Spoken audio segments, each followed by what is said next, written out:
some wonderful support for our guest. And Dr. Valdez, I will get out of the way here in the background, and the show is all yours. Wonderful. Thank you so much for that setting up tonight's session. I'm really excited to be here with you all to talk about the PhD and to talk about graduate school and answer the many questions that you have. We did have a icebreaker poll that we were gonna launch, which is right now. You all can vote, asking a little bit about what are your burning questions for tonight about graduate school, and feel free to select multiple answers for this. Dr. Valdez, are you able to see those results on your screen? I am, yes. Awesome, awesome.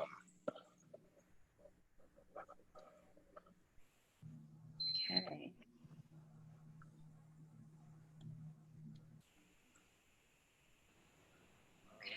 Great voting participation there. Yes, this is great. This is really great. Thank you all. And I will say there's a couple of, let's see, we've got 33 votes. Might wait just a couple more seconds in case anybody else wants to lock in. What's the burning question that you have tonight before we get started? Because that'll just help me know what's on your minds and make sure that I address those. Okay, I think we're, so perfect. And then I'll just say two quick things. One is that I see a lot of questions about selecting grad school as well as funding grad school. And we'll actually have 2 more sessions specifically on those. So how do you choose a graduate school, and then how do you fund a graduate school? So those are coming up in July 22nd and 29th, respectively. So we will be addressing those in a whole separate webinar, but we can talk a little bit about those today as well. Okay, and then we had, let's see, well, I guess we can move on to the next slide. Okay. So we had two quick questions about where you are and what you're thinking about going to graduate school. So thank you for kind of giving me a read of the room to know where you all are at in this decision process. And hopefully for those that are not sure, you know, by the end of this, you will have a better idea, if not be convinced on why you should go to grad school.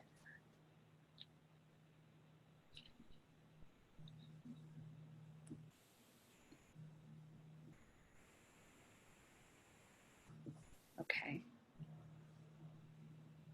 Still have a number of I don't knows. Yes. Good. A good percentage of yeses though. That's right. Okay, perfect. And then we'll do the last survey for a while. We'll go ahead and do that. So just want to know where you're at, what year you're in, so I can help tailor this to kind of where you're at and thinking about graduate school and what you might need some help prepping with. Okay, looks like mostly we have juniors and seniors, but we also have some sophomores getting an early start.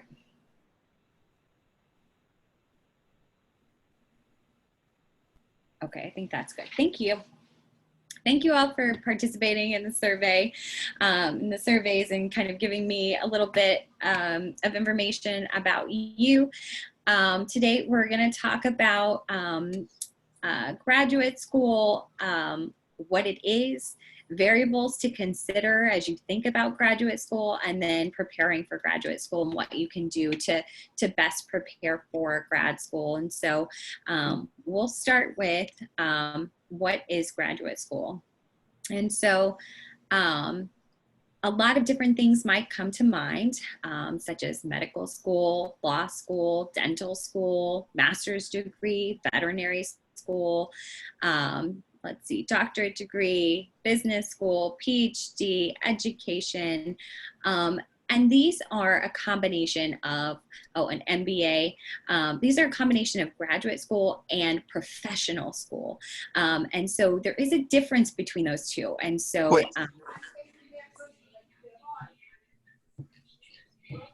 Brian, did you have something? Oh, no. No, that was one of our students. If you do have background noise, guys, please put your phones on mute tonight, please. Oh, Thank you so much. okay, just checking in that there wasn't already a question. So here I've divided these up into graduate school. So graduate school is master's degrees, doctorate degrees, which in this case is really PhD, but is often just called doctorate degree. Professional school is any of these on the right side: medical school, dental school, veterinary school, business school, which is also includes an MBA, law school, so a JD, and then education school can kind of go either way. So sometimes you can get an EDD, education doctorate, or a leader, or a doctorate in leadership and education. And so that would fall a little bit more to the professional school. And then sometimes in education schools, they also have a PhD. So they can fall on either side. But today we are focusing on graduate school. So we're mostly going to be talking about master's degrees and PhDs. And we'll talk about what that is. And I know you all had a lot of questions, especially around how that differed from the undergraduate experience. I have a question. Sure. Do you have to do graduate school and the professional school? Because I plan on going to a professional school, but I'm not so sure about a PhD. Yeah. No, I mean, they're different schools. They have different requirements for, getting into those schools. And today we're focusing on the master's and the PhD. So if you're interested in a professional degree, many of these, tips are still going to apply, but some of them, you'll have to do your due diligence on what specifics that type of degree requires for getting into. All right. Thank you. Yep. Okay, so we'll talk a little bit about what graduate school is. And so, again, this is a master's or a PhD. It's a deep dive into a topic. And so during your undergraduate experience, you're really getting a broad swath of information. You're learning about a really big topic. But in graduate school, you're really narrowing in, you're honing in on a specific topic that you're interested in, and learning a lot about a little. It's an opportunity to increase your income, so your salary and what your earning potential can be, and we'll talk more about that. It opens a lot of doors. So there's a number of jobs that, become available if you have a graduate degree and you don't have that glass ceiling of only having the bachelor's degree. And so it does open a lot of doors for you. It also gives you distinction. It makes you different from, your peers. It's something that, always gets to come after your name. Like for me, I'm always Dr. Valdez, or I'm always Cammi Valdez, PhD. It's something that I will have with me for the rest of my life. And as a Latina woman scientist, that's pretty important to have that distinction for me and for my, for folks in my community. And it's also, in talking about graduate school, it is research, lots and lots of research. So you'll see this theme throughout tonight's talk. Research is a key to graduate school. So if you really love being in the research lab or doing, computational research, whatever your area may be, theoretical research, if that's something that really interests you, then graduate school is probably a really good choice for you. And so we'll dive in a little bit more about the master's and the PhD. The master's degree is a 1 to 2 year program, typically, depending on the program.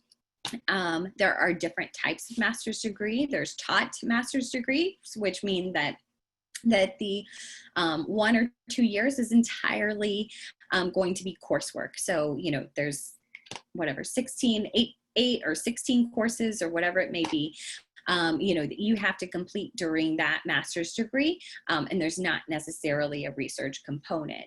Some of the master's degrees have a research component, and so it'll be a portion of coursework. So coursework's definitely going to be part of the master's degree, but then a portion of it may be research as well, which would be in the form of a thesis. And so that's why I have that here, that you might have a thesis. In the master's, you are typically paying to do this degree. So it comes at a pretty hefty cost.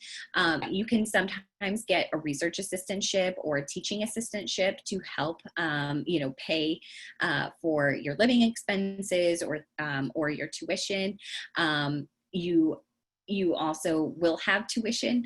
They might reduce the cost. You might be able to get some, scholarships and things that'll cover that, but it typically can be a pretty expensive degree for you.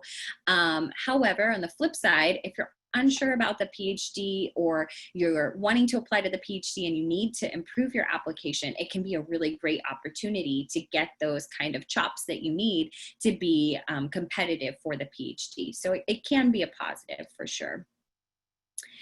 The PhD is longer, as probably most of you know. I put 5 to 8 years. It really is variable, unlike professional school. So if you went to medical school, it's a 4-year degree. You know that going in. There's no question about that. If you go to law school, a JD is 3 years. You know that going in, or an MBA is 2 years, right?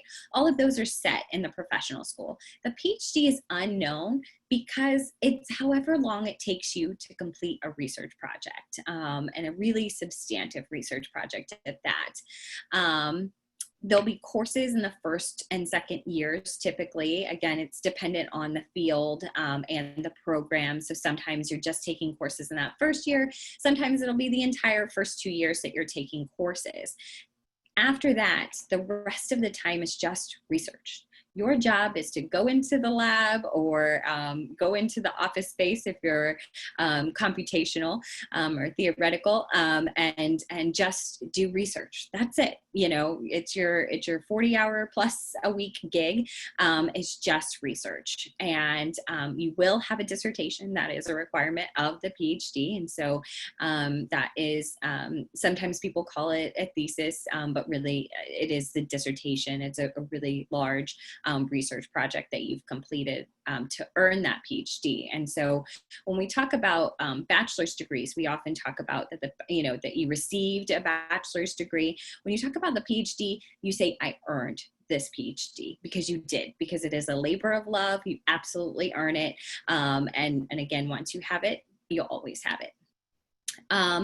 And a PhD is typically a degree that pays you, especially in STEM. And so, most will come with, with a financial package that includes research assistantships or teaching assistantships. So sometimes, there's a certain number of years you have to teach courses in which that's how they give you a stipend. And sometimes it's just based on the research.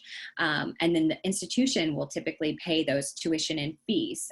And so it's a really great deal, y'all. I don't know how to stress that enough. I did my PhD, got paid to do my PhD, have no debt from the PhD. And so it's a pretty great deal, especially if you love research. And so now we'll talk a little bit about the variables to consider when you're thinking about graduate school, as you all are. And so let's talk about what factors you should consider. And I don't know if I can see the chat, but I would love for you all to be able to put in the chat some of the things that you're thinking of. What are the factors that you would want to consider?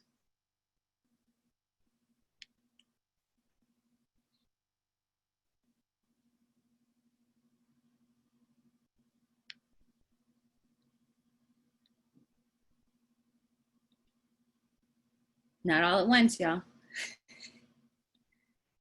They're starting to come in, Dr. Valdez. Yeah, I see it. No, there's always a delay in Zoom. That's great. Money is a big one. Mentorship.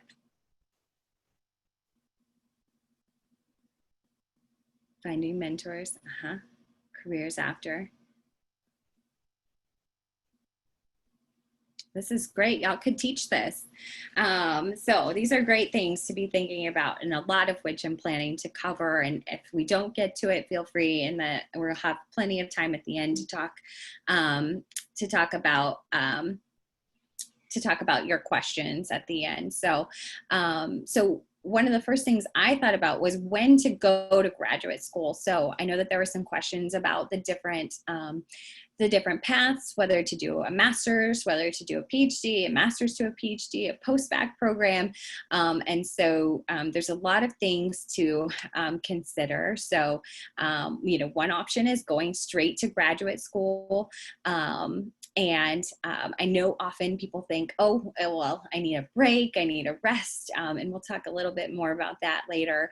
But you know, going straight to graduate school, you know, I would say about the data that I've seen, about half of students go directly into graduate school, and the other half do take time before entering graduate school.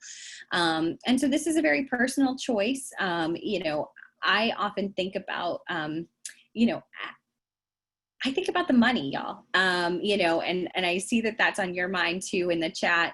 And I think about the money, because if you think about it, you know, the sooner you get that PhD or get that master's degree, the sooner you're going to get paid, and you're going to get paid graduate level money instead of undergraduate level money. And so I'm a huge advocate of going straight. I know others have different opinions on that, but I am a huge advocate of going straight. But I also understand that, you know, some folks want to take gap years, need a break, want to think about, you know, what they might do, thinking more about the field that they might want to go into, or wanting to get more experience, or be able to increase their research experience to be more competitive for the types of programs that they want to apply to. And so if you're going to take a gap year, you really need to ask yourself this question. So what are you going to achieve during this time? And how does it help your application? So if the things that you're doing in the gap years are not contributing to these, to helping your application for graduate school, then they aren't helping you meet your objectives. So, you know, faculty want to see that, you know, you're committed to this path, and they want to see that you are really making the steps, you know, the steps that you need to make to be prepared for graduate school. And so during that time, you're really going to want to do research and continue thinking about graduate school and what programs are a good fit for you. So doing that as a research technician or through a post-bac program are some good options. And then, of course, there's also the master's to the PhD, the bridge programs. And so bridge programs can be especially good if you're not quite feeling ready to apply for the PhD. Also, you know, if you're wanting to have a cohort experience, so the bridge programs, the bridge to the PhD really creates that cohort experience where that you're, you know, close with all of the folks who enter with you. You're going through this process together, and also is a program that would provide funding. So this is an opportunity where that you can actually do a master's and get funding for that through those bridge programs. So that's another path to the PhD that's definitely worth considering. And you get a degree along the way. Another question I get pretty frequently from students that I work with is, you know, are they ready, right?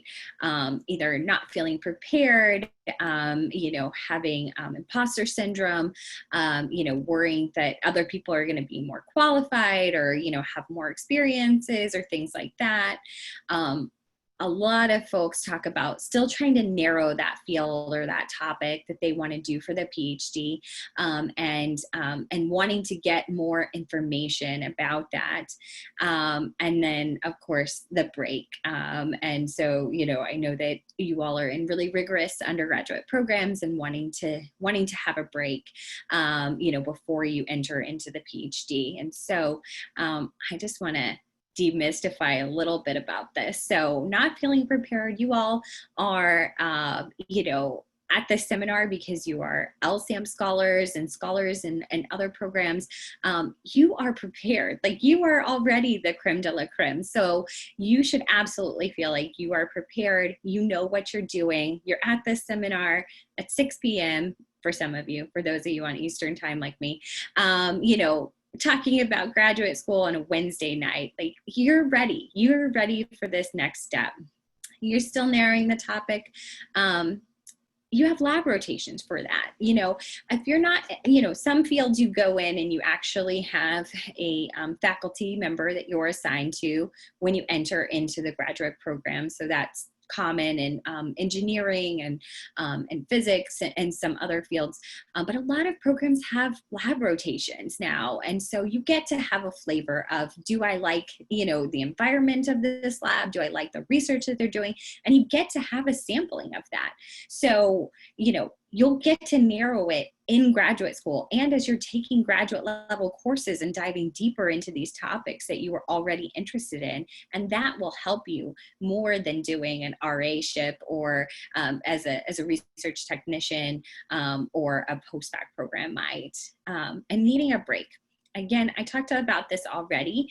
During your gap years, what you're going to want to be doing is beefing up your application for graduate school. So you're going to be a research technician or a postbac, and it's not a break. You're actually doing the same work. You're going to be doing research.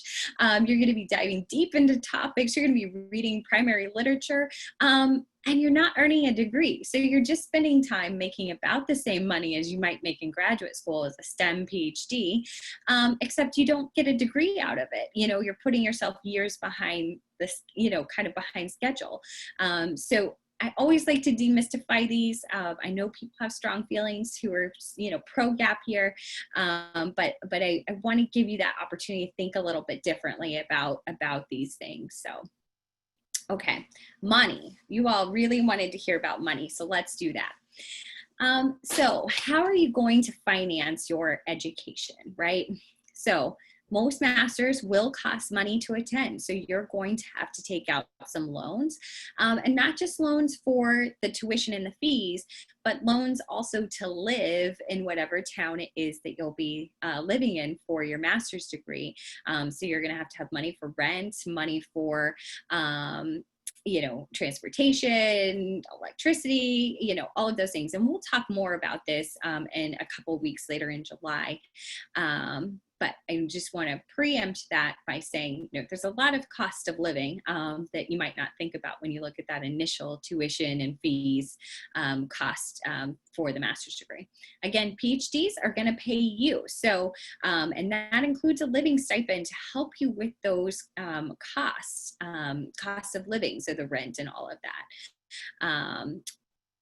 Something to keep in mind as you look into these programs and, you know, you start getting more serious about it. Financial aid, when you talk about financial aid, that means loans. So just keep that in mind, that you're not talking about, you don't want to be talking about financial aid because, you know, somebody's going to sign you up to get a loan. You want to talk about fellowships, you want to talk about assistantships. Those are things that get you paid.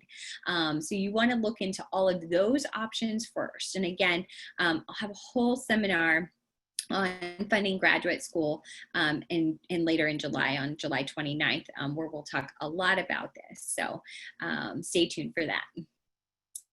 Okay, so job opportunities. I also saw some questions about that in the chat as you were thinking about the factors. So with a graduate degree, there's a number of different things that you can do for your job.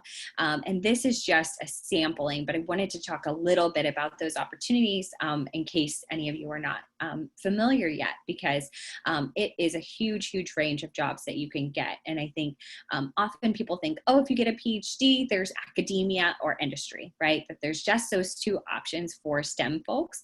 And there's so much more than that. So academia, when we talk about that, you're typically thinking about folks with the graduate degrees, PhDs specifically, you know, are the faculty members at your institutions, which is true.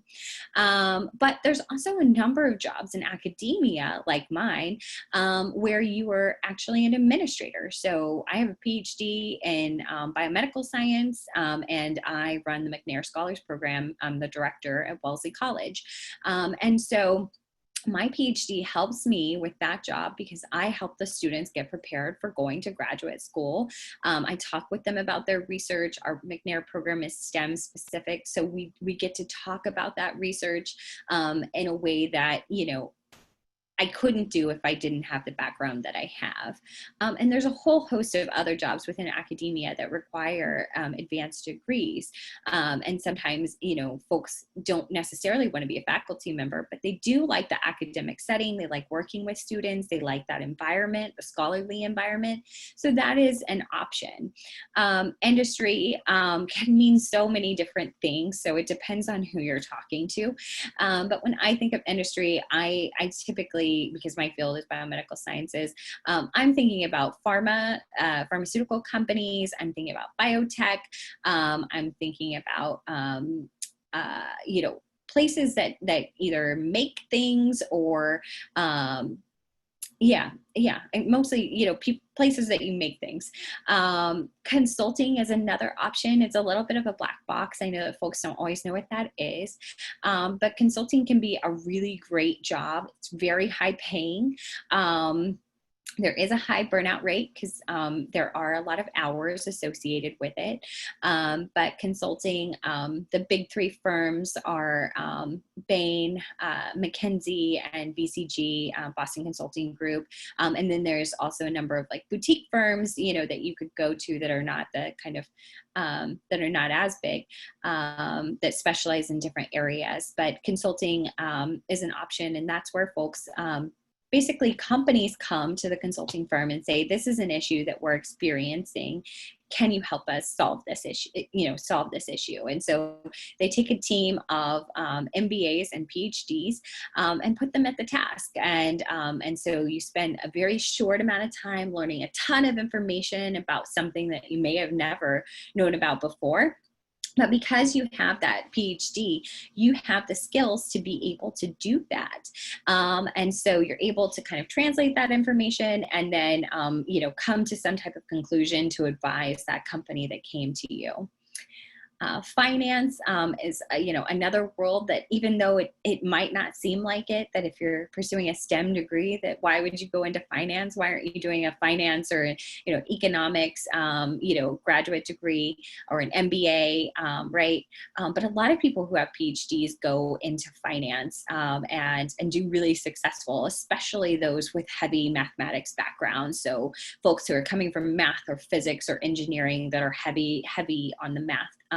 They do really, really successfully and again, can make a lot of money doing finance.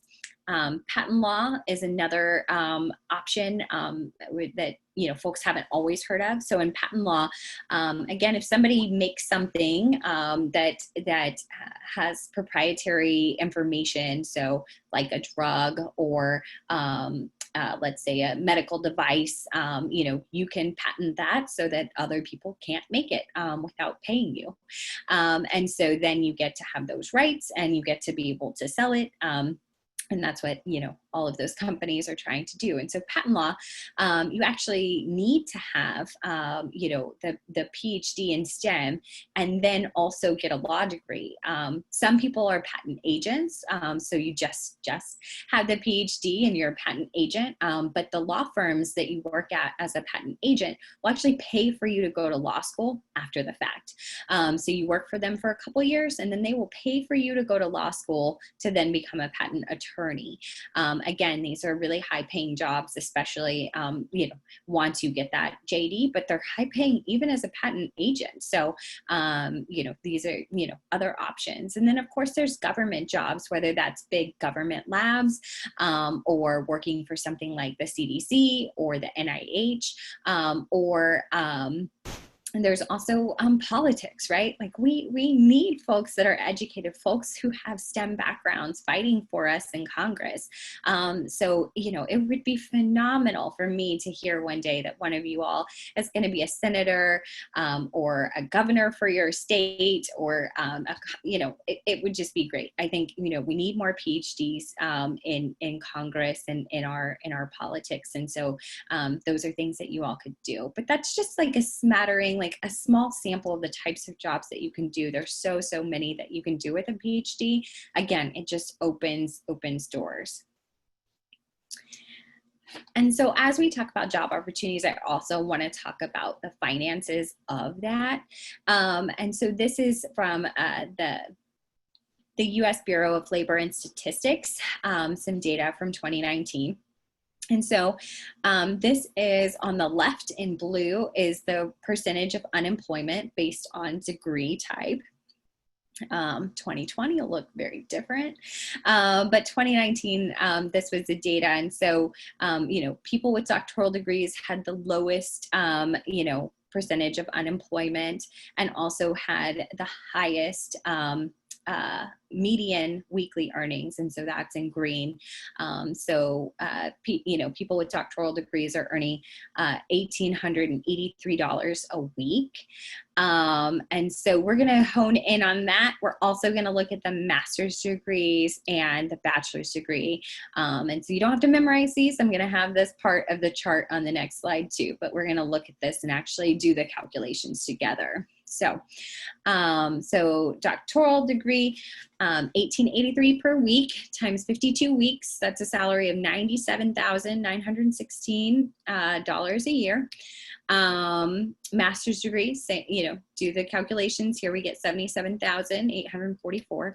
And then the bachelor's degree, $64,896, still pretty impressive.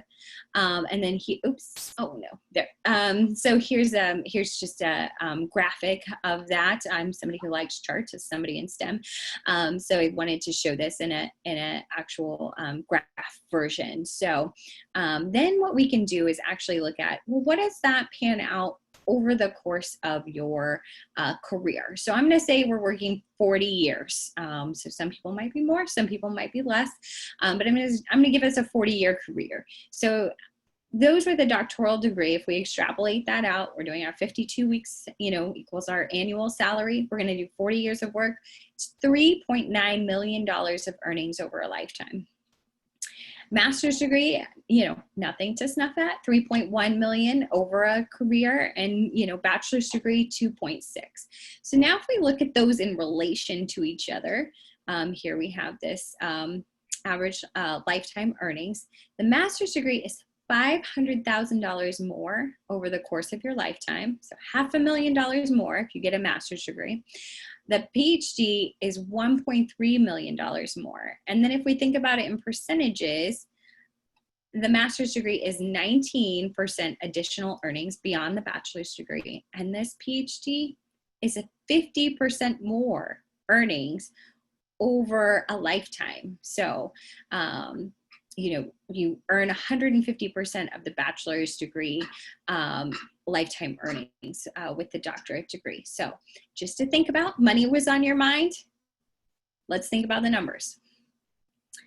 And so I want to talk about why you want to go to graduate school. So let's see, 66% of you said you want to go to graduate school. You already know that when we started this session. And so I want you to take a second to text or go to the website here just to put in a couple words about why you want to go to graduate school. I'm going to switch screens so that we can actually see this in real time as you all enter this. Let's see. Let's see. Stop sharing. And then.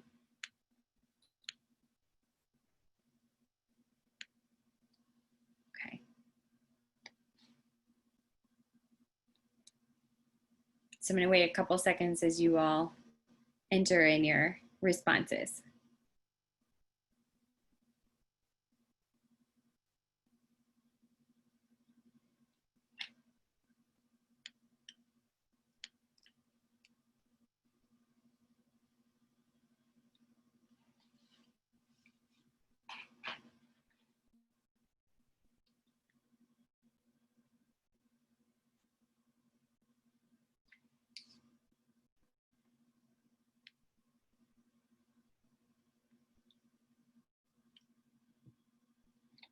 So if you can't see the link and you don't want to do the chat, it's also in it's in the chat. The link to the poll everywhere. There, now it's starting to fill in.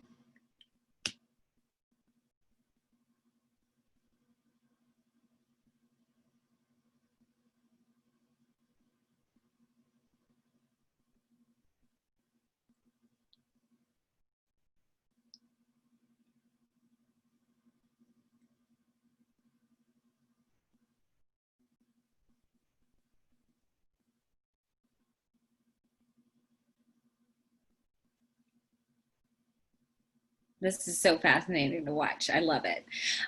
So you can see that, you know, research. So the more that you all enter a word, the larger that it gets. So research is obviously really important for you all.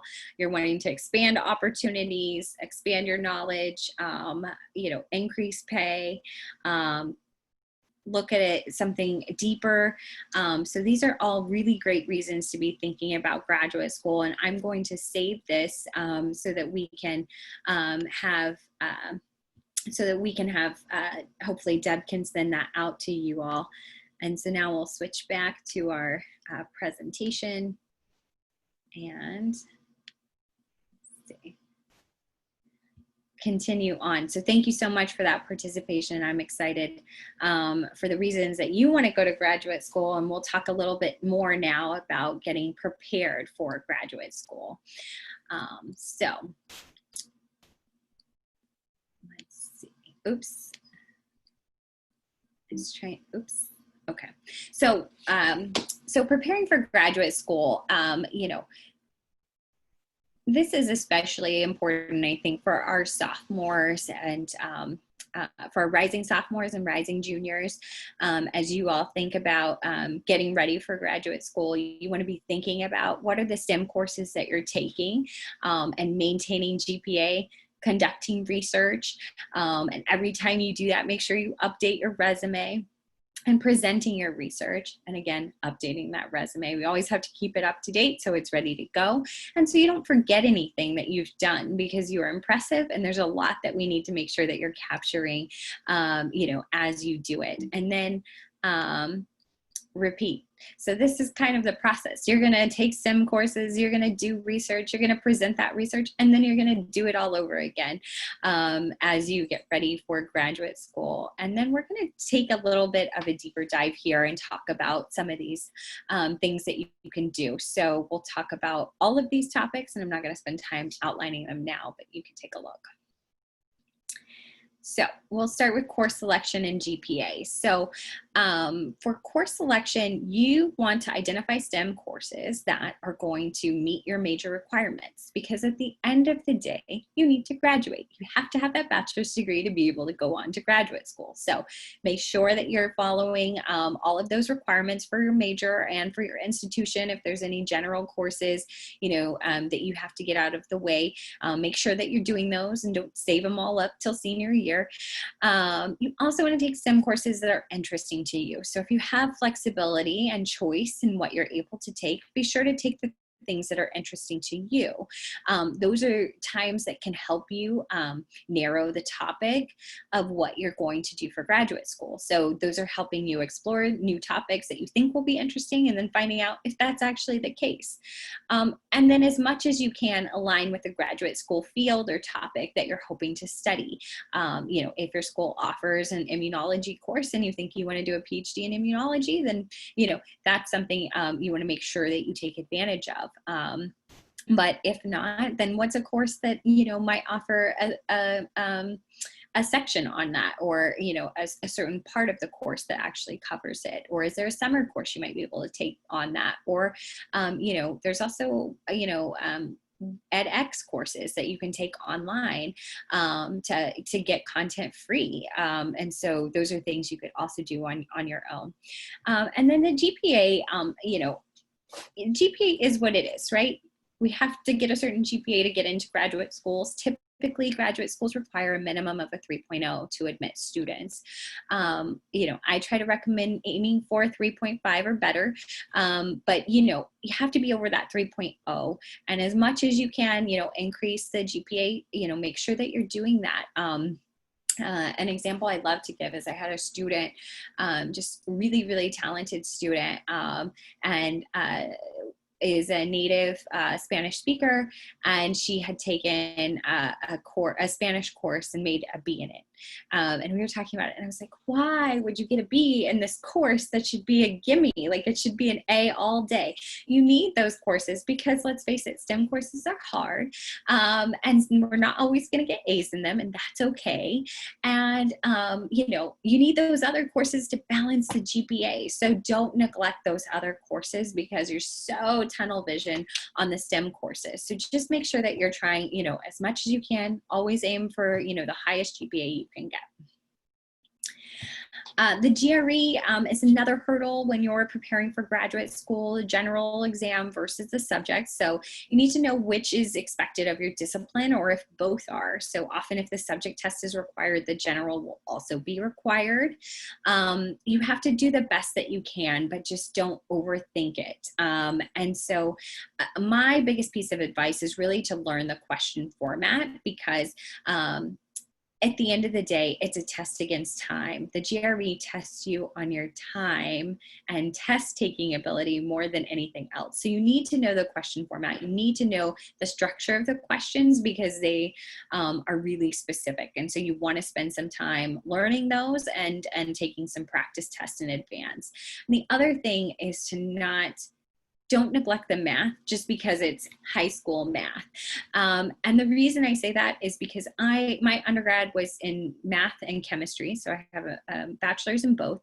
And my math degree, you know, by the time I was a senior, I was so far beyond what I did in high school. You know, I couldn't, you know, I didn't know the rules of, you know, the geometry anymore, or the trigonometry stuff. And there's a lot of questions on those.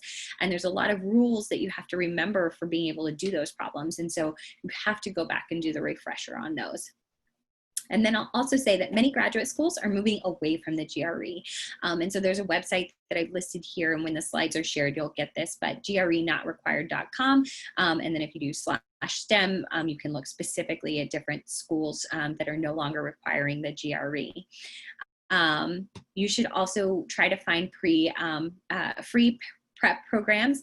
When you sign up for the GRE through ETS, that's the company that does the GRE, they will actually give you a free, I think it's called Power Prep course that you can register for at the time that you register for the exam. Your LSAMP director could also, you know, potentially know of programs that are free or that they're able to help you with getting those prep programs. Also, there is a 50% fee reduction waiver that you can apply for if you're eligible. And so again, there's a link there for you for that. And then more information on the ETS website. Just wanted to give you that link in case you're not familiar with how to get to the GRE. And then as you can, you know, continue preparing for graduate school, and you all are in LSAMP, so I trust that you are probably already doing research or already thinking about doing research. But the best way to prepare for graduate school is to do research, and lots of it. And so often I get a lot of questions about, you know, does it matter if I'm doing research in an area that is not what I'm hoping to do for my graduate school, or if it's not exactly aligned with the type of project that I'm hoping to do as a graduate student? You know, faculty understand, faculty who are part of the admissions committee understand that, you know, students have different opportunities depending on where they're coming from. And, you know, they just want to see that you're doing research, that you understand what the research process is, and that you really enjoy it. And you've experienced failure, you understand that that's going to be part of the scientific process. They want to see that you've tried research. It doesn't have to be perfectly aligned with what you're hoping to do for graduate school. Also get a lot of questions about the length of the opportunity. So should you be in a lab for 3 years during your undergraduate experience versus, you know, doing a couple different lab experiences? And that's really a personal choice. You know, I tend to think about it from the, you know, letters of recommendation side. You're going to need 3 letters of recommendation when you apply for graduate school. And ideally, they're going to be from faculty you've done research with. So, you know, as much as you can, which might be hard for those of you who are rising seniors, you know, try to get in 3 different research, you know, 3 unique research experiences with different faculty members. But if you're not able to, we can talk about other folks who can write your letters too. the actual length of the opportunity, barring that it's, 2 weeks, 2 weeks probably doesn't count. But outside of that, the length of the opportunity doesn't matter as long as you're getting a substantive experience. And then I also really recommend that you present your research. So go to conferences, present your research. It's important because scientific communication is part of the graduate experience. It shows an additional level of seriousness, but it also helps prepare you for graduate school. So when you're going to graduate school interviews, the whole process is going to be them asking you about your research and your research experiences. So going to conferences kind of can give you test runs and meeting, faculty you've never met before and talking to them about your research. So it's actually a really great mock interview for graduate school. And so that can be really great for you. Recommenders. So this is, folks again that you should be asking for letters of recommendation are, your research faculty advisor. If somebody's taught you in a STEM course and knows you really well, that's another great recommender. You're not going to be asking your humanities professors or your arts professors. You want to have somebody who's in your field, ideally in your field, or at least in STEM, writing those letters for you. You could have a research supervisor from industry write you a letter if they have a PhD. If they do not have a PhD, they should not be writing the letter for you. Your program director through LSAMP could also be someone to write it. And then if you were a TA, you could also have the faculty member who oversaw your TA position write a letter.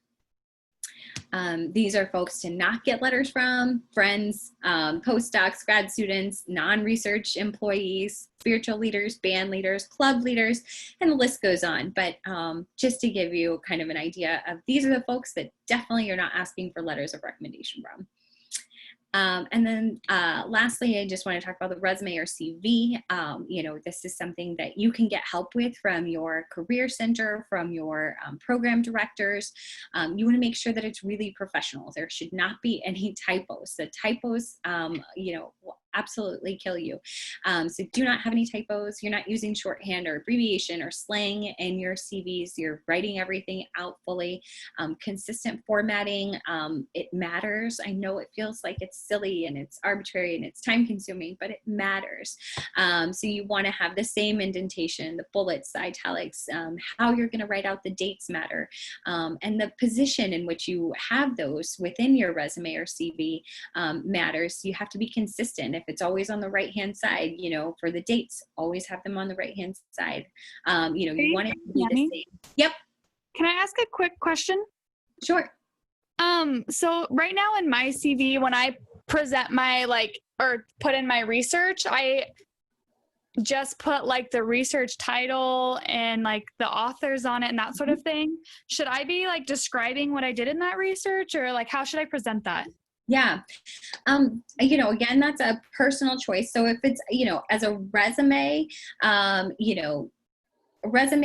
you might not list the bullet points. As a CV, you might be listing it. As an undergraduate, honestly, a resume and a CV are pretty similar at this stage of your career.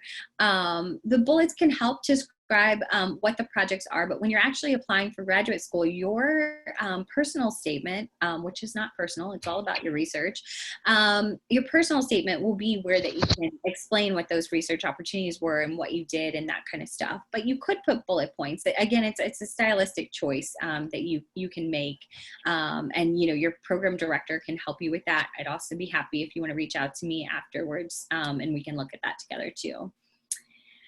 And then just a couple other points here on the resume and CV, just because these are things that you can be doing early. And again, as I mentioned at the beginning of this section of preparing for grad school, these are things you're going to consistently do. The resume, you want to keep updating as you go. So only include relevant information. So of course your education is going to be in there. All of the research experiences or positions that you've had are going to be in there. If you've had a publication or any presentations, you're going to include that. that. If you've been a TA, a help room, tutor, or an SI, those are going to be in there if they're in STEM. You might list your research skills. Again, that's a stylistic choice. But you're not going to be listing, jobs that you've done outside of kind of STEM, right? This is your STEM resume or your STEM CV as you think about it. And so you're not going to want to list that you worked at Starbucks or wherever you might have worked, or that you've, I don't know, I'm trying to think that you've been, I don't know. Thinking about like extracurricular activities, those aren't things that you necessarily need to put on there unless you really think that it's relevant that the committee know that about you. And as an undergraduate, you should be aiming for about 1 to 3 pages. I've not seen an undergraduate who would need more than 3 pages. So you also don't want it to be too lengthy that it doesn't match kind of the stage you're at of your career right now. And then lastly, here's just a little bit about the application process timeline for those of you who are seniors. This is just kind of an overview of the schedule. So in the fall, you're going to be taking your GREs. So maybe this summer you're starting to study for that already. You're going to identify the schools that you want to be applying for. So now is a really great time to be doing that. And then in the fall, you're going to start applying. And I can't emphasize enough to start early, because there's a lot of demographic questions and kind of random questions that come up in the application that you might not be prepared for, like additional essays and stuff. And each school is different. There's not a common application for graduate school. There is if you're applying to like medical and other like professional schools, but for graduate school, there's not a common application. So you have to spend the time on this. In the winter is when the interviewing happens for graduate school, for those who have been invited to interview. In the spring, you'll decide, whether or not you want to accept the offers that are going to be pouring in. And then over the summer, you have the chance to either relax or finish up your research if you've got a project that you're really excited to finish up, or maybe you're going to try to get it out for publication. And then in the fall, next fall, you'll be starting graduate school. And so this is just a quick snapshot on that application process to round us out. And so again, coming back to the beginning of this, this is I want to see where you all are at after this webinar. How are we feeling about grad school? Do we want to go? I have the original results in front of me to see if we. Good. Hey, so far we have a swing in the results. Okay. All See if we can get a couple more responses.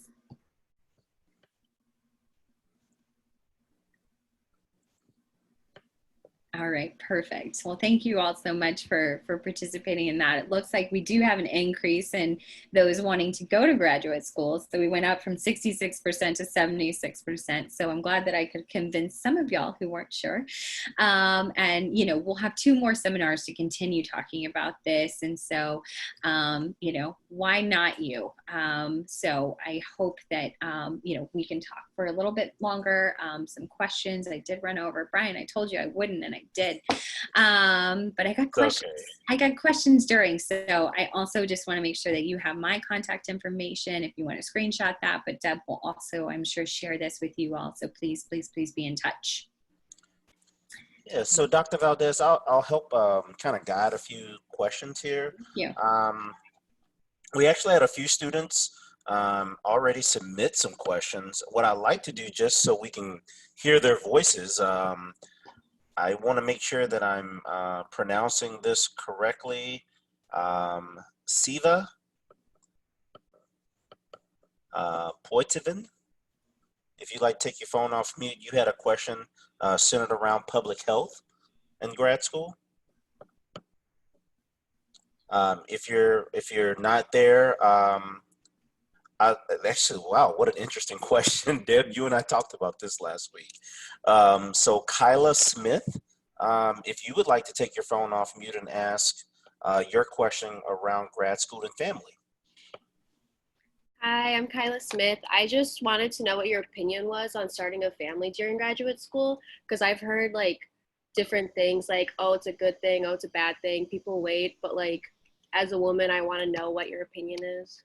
Yeah, thanks for that question. I again, it's a super, super personal question for, everybody to think about their own situation.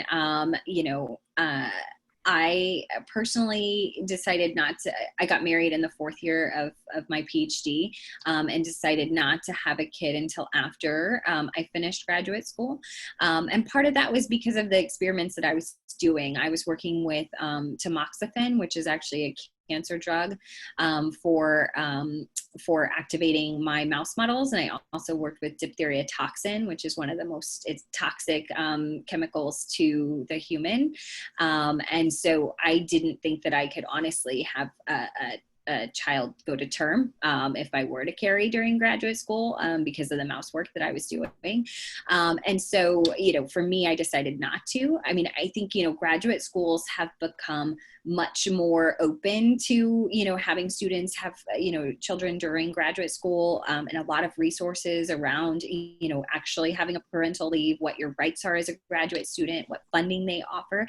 And so if that's something you're thinking about when you, go and interview at graduate schools, be sure to ask them what those resources are that they will provide for you, so that you know that going in, whether it's going to be a supportive place for you to be able to have a family. All right, thank you. There was another question. This one was anonymous. I guess we can, if someone likes to chime in who asked this question, but it says, can you discuss how to pair a professional degree like MD with a graduate school degree, PhD, and if you can be funded in this area as well? And do you know how much it costs for both degrees? I guess it probably is variables there. Yeah. So, I mean, there are MD, PhD programs.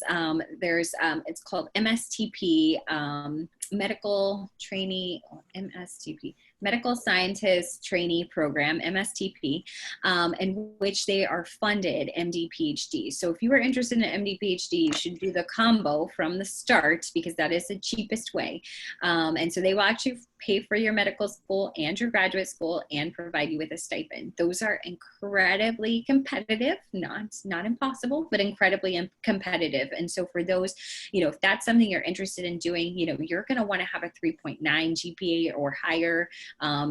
These students that apply for these programs are pretty intense, and a significant amount of research experience.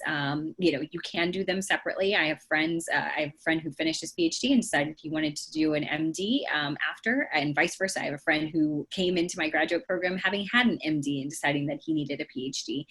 So people do them separately and fund the medical school themselves or find fellowships.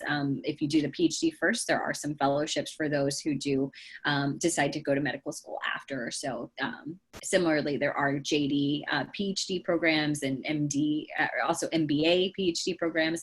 But you have to do some searching online to find those and figure out the funding situation. The MD PhD is the only one that I know of that comes with the actual funding. The other ones, you're going to pay for the degree separately. And sometimes they're a little ad hoc and you have to kind of invent what that'll look like for you. Dr. Valdez, just to make sure I have that correct, it's MSTP? Yep, Medical Scientist Trainee Program. Yeah, okay, I put that in the chat feature. Yep. Oh, sorry about that. I was just saying I did put it in the chat feature as a reminder for everyone. We had a question here. I know Alexandria says that she's not able to get off mute. Alexandria, would you like to just give it one shot real quick? All right. Okay, she says her question is, and this is Alexandria White. She says, when you are applying for graduate school, what are the top 3 questions you should ask the university to make sure the school is the best fit for you? So I guess that's kind of variable, right? As well, yeah. It's predicated on your particular needs. So I guess we'll just say, what are 3 questions for you, Dr. Valdez, that you recommend students ask, I guess? Mm-hmm. Yeah.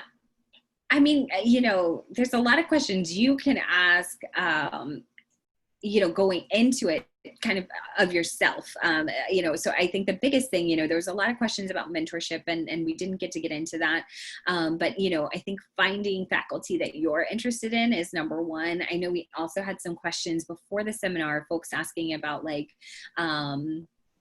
whether or not to pick an institution based on name and things like that. And so you're wanting to find, initially for grad schools, you want to identify schools that have at least 3 faculty whom you are excited to work about given their research, right? So when you're thinking about the institution, what are you going to ask them? You might ask them questions about the curriculum. So, and know about what do you like? Do you want flexibility, or do you want someone to say, these are the courses you're going to take, and that's it, and that's how you get your degree? Do you want it, set out for you, or do you want to say, okay, these are some required courses, and I get to dictate, what the rest of that's going to look like? What kind of flexibility do you want? So I think curriculum is a great question to ask the institution and the grad program itself. Another question would be about, teaching. What's the expectation of teaching? So how much teaching are you going to have to do on top of the fact that you're, doing a full course load, or on top of the fact that you're doing full-time research? And I think you could also ask them about, let's see, you could ask them about what supports they have for graduate students, whether that's, and it depends again on you, whether that's social, are you looking for a place that has a graduate student house or a graduate student center that's going to have activities and parties and outings and things like that for you to be able to join? Or are you looking for, do they have conference funding for all of their graduate students, or do they have a student support center? So that if you do have difficulties, either, with your courses or with your mentor or something, that you're going to be supported by the institution. So those are some things that I would ask about, but there's so many more. But that's just, I think, a couple that come to mind. Okay, we have Destiny has her hand raised. Are you able to come off mute there, Destiny? Hello. I have a question about getting into graduate programs and you realize that it's not the right fit for you, and how would are you able to change it, and how would that impact or influence the funding after you realize a graduate program is not for you? And Destiny, are you thinking about changing within an institution to a different degree program, or are you talking about changing institutions entirely? I am speaking on changing departments or research within the same institution. Yeah. So, I mean, it is going to depend on the institution, whether, what the flexibility there is. Some of them, at my school, at my graduate school, they had a program where that all of the life sciences were part of a big conglomerate. And so, I actually I was in the biological biomedical sciences program, and I chose a dissertation advisor who was in chemistry and chemical biology. And so, they had this thing, they called it migrating, where that I migrated to a lab that was outside of my home program. And I had the option of, did I want to change and become a chemistry student, or did I want to stay as part of my home program? And so I opted to stay in my home program, but have an advisor outside of it. And that was no big deal. Some schools, you might actually have to apply, and it might be kind of a courtesy application. So you're putting in the application, but they're gonna approve it, especially if you've already lined up who the advisor might be. And so that can be really powerful for helping you with that. So you might have to just put in a formal application to kind of transfer programs. And other schools, you might actually have to go through the real deal, full application all over again. So it's really going to be institution dependent, but it is possible. So you don't have to feel so stuck.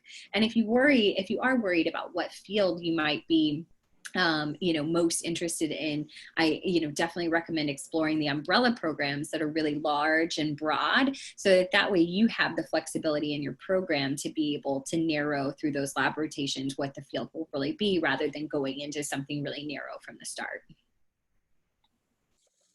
We also have a hand raised, Dr. Valdez. Oh, sorry. Sorry, Destiny. It's all right. I have, looks like Morgan. Morgan, you have your hand raised. Yeah. Hey.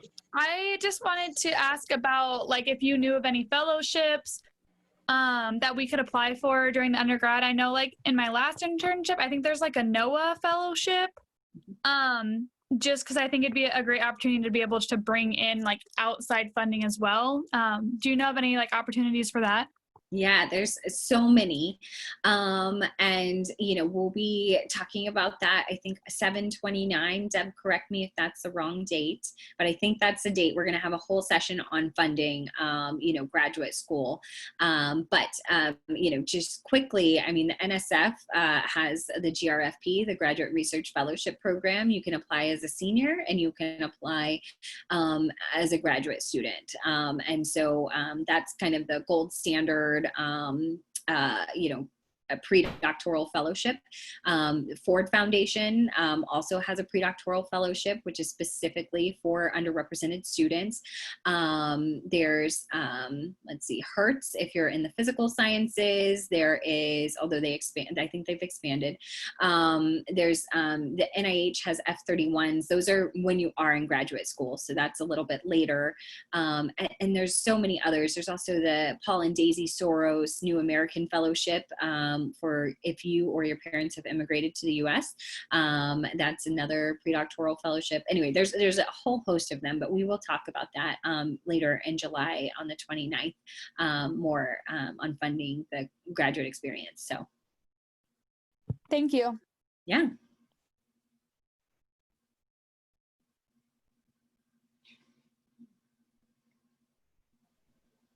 Brian, you're muted. Thank you, Deb. It says, this is here in our Q&A feature. It says, my interest is in public health. Is it worth it to go to grad school for public health, or is job experience better? That's a great question. And, I will start to answer that, but I will first say that, you should talk with people in that field. Find people who are doing a job that if you're like, 5 years from now, 10 years from now, you're like, I want to be this person. Find that person, reach out to them, ask them, if you can, have a virtual coffee, and meet with them and hear about their experience and what they think, and talk with faculty too, to try to find out what's the best option for you. And it really depends, I think, on what you want to do. But, public health, there are, there's obviously masters in public health, the MPH program, which is a professional degree. And then there's also, there are doctoral programs in public health as well, that are either, more wet lab versus, or like more wet lab focused. And then there's also ones that are more like epidemiology, social science kind of focused, that are more, less at the bench. It really depends. And I would say for even getting, I think if you're doing like the PhD, you probably, you could still do that direct. But if you were interested in the master's in public health, for that, you would need some job experience before you could actually get into those programs typically. All right, let's get one more person to hear their voice tonight. Yeah, that'd be great. Use the raise your hand feature if you'd like to ask a question of Dr. Valdez. If not, I do have a few more in the chat feature. Okay. Miss Monique, take your phone off mute, please. Hi, how are y'all? Hi, good. Good. So I often hear a lot of people say, like you mentioned tonight, how a lot of schools will actually fund you. And I was wondering, how do you go about finding those schools? Is it just you just go ahead and apply for them, and then the time comes and they tell you they fund you? Or there are schools that are seeking students, vocalizing that they're funding the program? Mm-hmm. Yeah, that's a great question. you have to, yeah, you definitely have to spend some time digging online, to find this information. You want to, find the program that interests, or find the schools and then the program, that interests you. And then, look at their admissions page within that department, not the admissions page for the entire school, but the admissions page for that department, because every department is going to be different. Every PhD program or master's program is going to be different. And so you're going to look at the admissions page for the specific program or department that you're interested in. And then, usually they will have information about funding there and tell you that information. And if you can't find that, email me, and let's talk. Let's look at some schools that you're interested in, and let's talk. Or you could also meet, of course, with your program director, to see, and they can help you with that navigation. But you want to start by creating that list, and that list is hard. Like, how do you start? How do you identify those schools? And so some of that is going to be like, look at the papers that you're most interested in, and the research that gets you really excited. And then look at where the authors are. Look at where the last author is on that paper, who's going to be the senior most author, who's the faculty member. What institution are they at? What department are they in? And then if it doesn't say the department, then Google them and find out what department. And then you can start, identifying your list, and also ask your PI. So the faculty member who you do research with, ask them, what schools do they recommend, or are there specific faculty that they recommend? And they're going to have people for sure that they'll be able to recommend for you. So that's how you start your list, and then you build it from there. Thank you. Yeah. All right. One more through the hand raising, if you guys like. Great.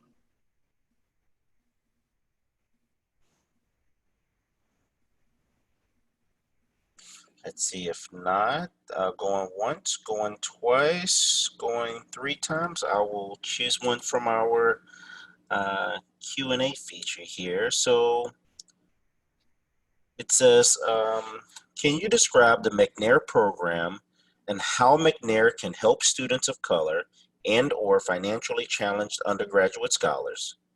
How many McNair programs are there nationwide, and what does the program offer? Great. Yes, I'm happy to tell you about McNair. So I'm actually, I don't have this in my titles, Deb, but I'm actually the president of the McNair Association of Professionals, which is a national group of faculty and staff who are involved with McNair. So I'm thrilled to have a McNair question.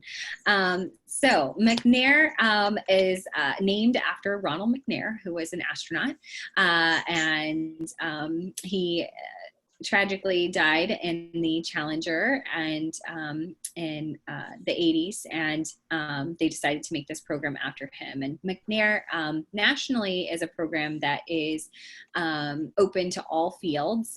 Some schools do have STEM specific programs. We have that at Wellesley College, where I'm at, but many schools are actually all fields. So it's not STEM specific like LSAMP. And McNair is geared towards juniors and seniors, helping you prepare for graduate school. And that's really the goal of the program, is to help you get prepared and into graduate school. The program offers funding for, for you during summer research. Every school has slightly different, requirements of how that they set that up, but they should have funding for you to do research. Sometimes it might be academic year, but typically it is summer. And they usually have lots of seminars just like this, talking about, how do you get into graduate school? What are the, types of jobs that you can get? What could you do with a PhD? And also helping you with your scholarship, your research, and helping you with that process. There's 187 different McNair programs across the country, so there are many schools that have it. And so if your institution has McNair, you should definitely reach out to the director and talk to them. There's a lot of collaboration between McNair and LSAMP, and sometimes scholars are actually part of both. And it just depends on your institution if you're able to do that. But that's, yeah.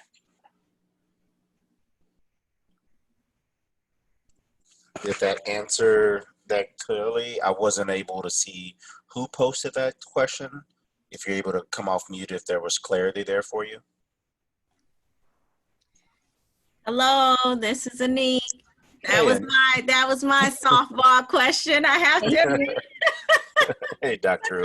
I'm a two-time McNair alum, so I run the WisCamp STEM-inspired program at University of Wisconsin-Milwaukee. But my graduate pathway, similar to a lot of students, was through the McNair program. And so I love the fact that Dr. Valdez is representing that program, as well as LSAMP, and the tie between the two, and really the help that it can be for a lot of students of color, or low income students, because it's not always just for students of color, but also financially disadvantaged students or first generation. So thank you for answering that. Thanks, Anique, for that question.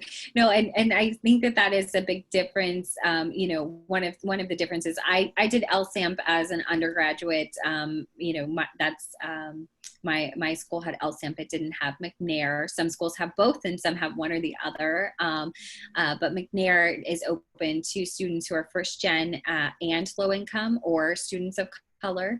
Sometimes folks are all three or some combination of those, but LSAMP is specifically for students of color. And so, you know, that's a slight difference between the two programs.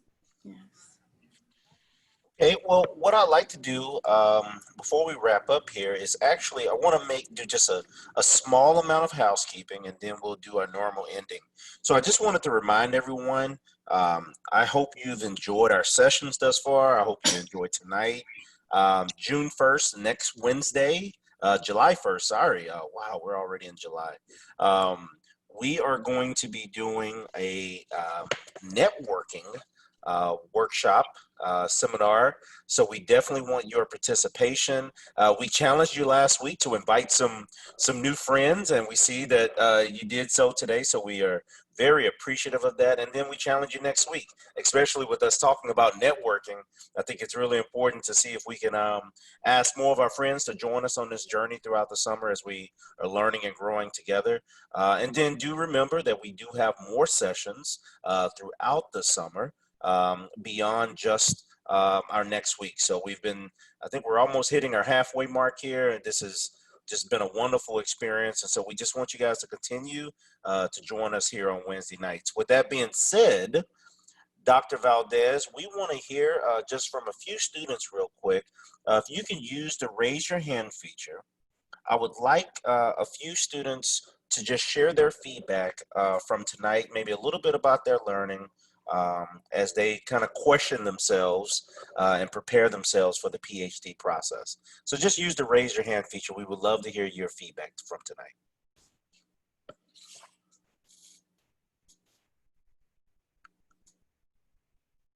And don't raise them all at once.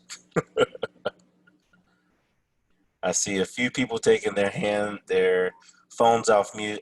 Tiara, is that you there? Yeah, can you hear me? Yes, ma'am.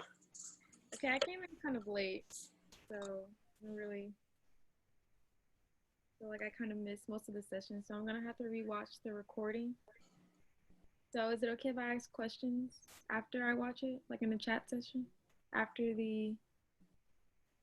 Yeah, so you have the ability, once you get the information, just message. I think Deb has some various channels through the Google Classroom and things for us to be able to get the answers or the questions to the right people to get you the answers. So we'll still be able to get anything post-session over to Dr. Valdez to be able to support you as well.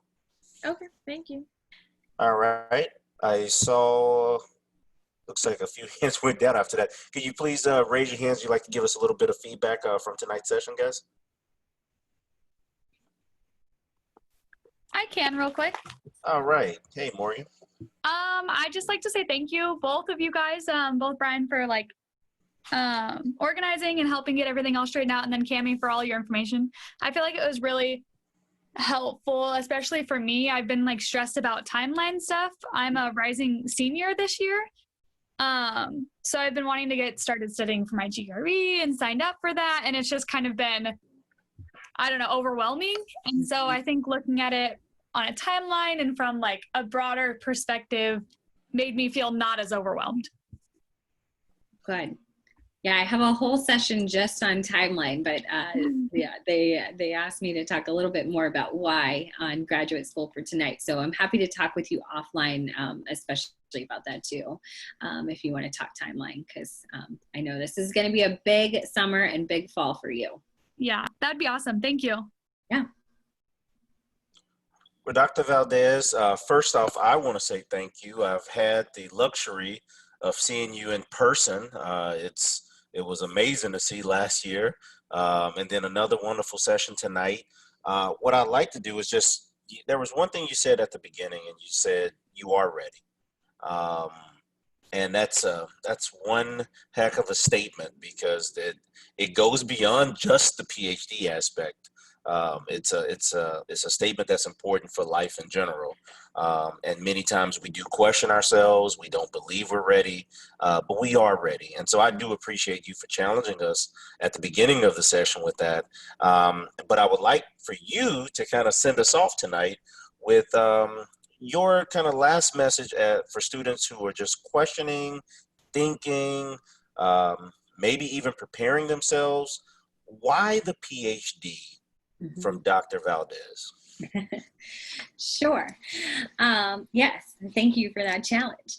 I want to reiterate that's just a point that you all are ready. You all are, LSAM scholars. You are, as some of you may also be McNair scholars or in other programs, Mark, and you've already been picked. Like you're already in a really, really selective group. So don't forget that, when it comes time to think about applying to the PhD, or if you're actually right there at that moment, you have something that a group of a committee has decided they want to see more of you, and they want to invest time and money and resources into you. And so, I think especially for our, students of color and our first gen students, it's important for you to know that you're ready. You can do this. And if you aren't sure, reach out to me. Let's talk. I'm happy to share about my experience, as a woman of color in STEM, and what that was like. Going through the PhD or deciding to do the PhD. So I'm happy to talk with students after, but why the PhD is a great question. And, I just think that it really, it provides financial and job security. So financial and job security. And when we look at what's going on in the world, that it's so important to have that, to be able to know that you have a job, and that you have a skill set that people are seeking out. I had a LinkedIn recruiter reach out to me today, said, we'd like you to be a director of science for such and such company. You're not actively seeking jobs, but we'd like to talk. And I was like, what? I literally I'm not looking for jobs at all. But it's because of my background, that we get these hits, on LinkedIn, and people reaching out and saying, you know what, I'd like to hire you for something. You didn't apply, but we want you. And so it provides that type of security. You have such a skill set that's transferable. It doesn't have to be, think about that circle, and go back and look at the slides, but the circle of the different jobs that are available. So you don't have to just do lab research. You don't have to be at the bench, to have a STEM PhD. You can do so much more with it. And with that also comes that pay. Remember, 1.3 million over the course of a career is a lot of extra dough. Like, what could you do with that? Or how could you help your family with that money, or, help the generations to come after you? And what an amazing path you were setting. For me, my dad has a high school education, and to then go from that to a PhD in one generation, is I love being able to provide that for my family and for my son, and for any future children in my family. So, I think those are the reasons that the PhD is amazing. Plus, you get to do really cool science. Can't forget that. Well, I'm inspired. I know that many other people are as well. So, Dr. Valdez, we thank you. Students, we thank you. I think Dr. Valdez said that earlier. You've been here every Wednesday night, and we're going to do our best to continue to be here on Wednesday nights for you and just continue to serve you to the best of our ability. So we do want to continue to hear your feedback. Make sure if Deb sends you a survey, please respond to her survey. She is looking for your feedback as we continue to bring you wonderful topics and information to better you for your future. So let's have a wonderful week, and we will see you again next Wednesday night, 6 p.m. Eastern, 5 p.m. Central. Take care.